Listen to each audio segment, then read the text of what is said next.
Hello and welcome to episode 29 of series 5 of Become a Legend story mode. In this episode we're going to be progressing this story at unprecedented pace. We're going to be getting through 16 games in one way or another in this episode, all the way to the end of the season. Will we secure automatic promotion? Can we win the league? Let's find out.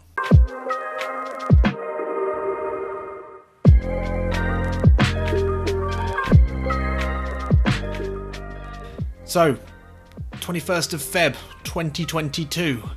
It's certainly a date that is going to be etched in our memory forever.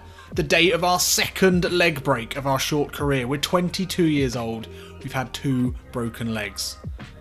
I'm sure for our sake we want to hope that it is 2 different broken legs, but yeah, pretty bad luck. Just a few short months ago in Spain, we broke our leg at Girona on the eve of the playoff final. We didn't make it there, we didn't get promoted. That was pretty tough to take, but to have it happen again so quickly. As someone commented on the last episode, we do seem to have bones of glass. Oh well, it's fine. It just means we're going to get through the season a bit quicker. That's normally about 5 episodes worth, but anyway, we're going to quickly get through the first 11 games, which we're just going to do in the schedule. I'll talk you through. No highlights there, obviously, because we were, well, I imagine watching some of it from home. I guess eventually we might have hobbled in there on our crutches, but anyway, look, we won the game against Stoke City despite being stretchered off. And then you have to say, perhaps, that the leg break did have an effect on the side. These things do tend to affect the team as a whole. And we went to Huddersfield and only managed a 0-0 draw. But things did improve as we made our way into March. 3-0 against Blackburn Rovers at St Mary's, much needed. QPR, though, held us to a 2-2 draw.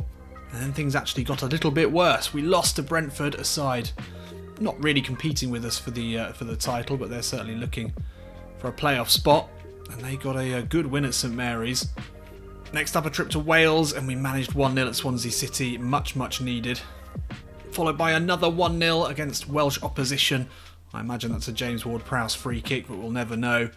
Bristol City couldn't do much about us as we went to their ground, slotting 4 past them, looking very confident there. And another 4 against Reading. Opposition at the top of the table remained pretty solid at this point. But we were then shocked at Birmingham with a 2-2 draw, a team that we certainly should be beating. But we did respond well with another tight 1-0 win at St Mary's. That is what this championship run has been built on, basically. 1-0 wins. It's not been pretty, but it has been effective. And just a week or so before we returned from our injury, we went away to Barnsley, got a good solid 2-0. Love it. And after that point, 11 games and many tough days of rehab later, we returned for the home game against 19th place Preston North End. It looked like the return from injury for us would be a tough one. We came in on downward orange form, never ever good. And we were plunged into what was a difficult and tiresome first half against a home team who have certainly got relegation on their mind. Not wanting to drop points, but in the 32nd minute, once again, it was the cheat code. We won the free kick, and J-Dub steps up, no problems at all. Half-time, 58% possession, not much to show for it. And in the 65th minute, we were subbed. Bit of a struggle, obviously recovering from that second leg break, trying to get back to full fitness. And in the end, it was another 1-0 win. Boring Saints goes the cry. But we're absolutely fine with that. There's no problems there. And we retained our 3-point lead ahead of Norwich at the top of the table. But at this stage, 15 points clear of third place Brentford. Not assured automatic promotion yet, but very close. And then just 3 days later, we had a long away trip to 7th place Borough.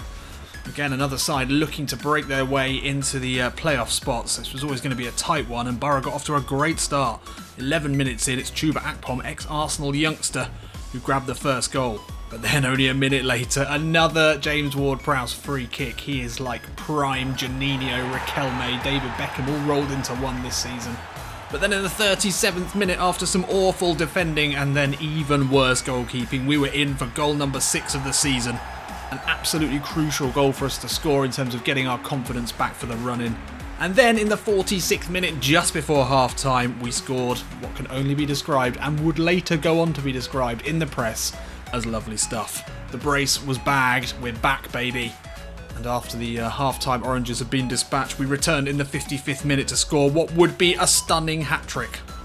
We won a strong header and then we were on our bike to slot home another left-footed finish.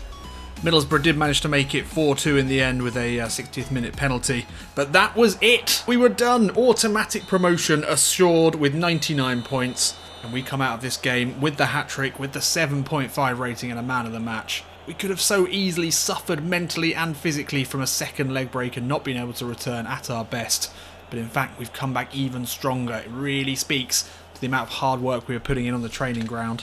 And then, as if things couldn't get any better, we return with our hat-trick ball in hand to a phone call from Big Gazza Southgate. An unlikely England call-up. At 22 years old, playing in the Championship, we've only had 29 appearances in the English Football Leagues. Quite incredible scenes here.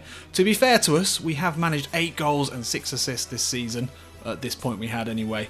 And if you look at, the Championship in real life at the moment, some of the best players in that league have got numbers like that. Emi Buendia, who will obviously for me always be used as a measurement of a really, really good Championship and potentially better player. So far this season in real life he's bagged 8 goals and actually 7 assists. To be fair, in 4 less games, but that just shows we are performing at a level of a player who is probably the best in the Championship, one of the best, and would certainly slot into a very, very decent Premier League team. So Southgate has given us the call-up. Obviously, I would imagine they need cover at right back. I don't think we're going to be challenging, assuming they're still playing 3 up top, the likes of Sancho, Rashford, Sterling. So, we can play right back, and we will quite happily do that for the 3 Lions. Unbelievable. Didn't expect this so soon. It's certainly going to be controversial. There will be questions asked. You don't often get Championship players getting a call-up. I imagine there's been a couple of keepers recently, maybe, who've had some sort of call-up from the Championship. Unlikely to be an outfield player, but there we are. That just shows how well we're doing. From Buriram to Wembley in just a few short years. And with that incredible news under our belts, we returned again to St Mary's to take on Luton. At that stage, 3rd from bottom and playing for their lives to drag their carcasses out of the relegation zone. With only a few games left this season. And we came into this one, as you'd expect, on great form, a green arrow. And our bubble was quickly burst. 3 minutes in, it's Loa Luton with a very, very good hit. It looked like Luton were coming to spoil our party here. We want to win the league. We probably need a perfect record with Norwich in great form as well. And that was the only real action of a poor first half. We only managed 1 shot. 1 shot. Second half, we came out trying to make a difference. 54th minute. We got a yellow card, a cheap one. Things were not looking good. Then just a couple of minutes later we looked to make amends with some really good work down the right hand side. An acrobatic cross was met with a diving header from Obafemi. Great work all round, and that drew things level again. And then in the 84th minute we came up with a stunning winning goal. Oriol Romeo, ball over the top, a perfect first touch. An inch perfect first touch, followed by yet another left-footed finish. And that meant, despite a very risky slide tackle, having already got a yellow card in the 91st minute, we came away winners from this one, snatching a win from the jaws of a draw. And another 7.5 and another man of the match for now England international Johnny Hunter.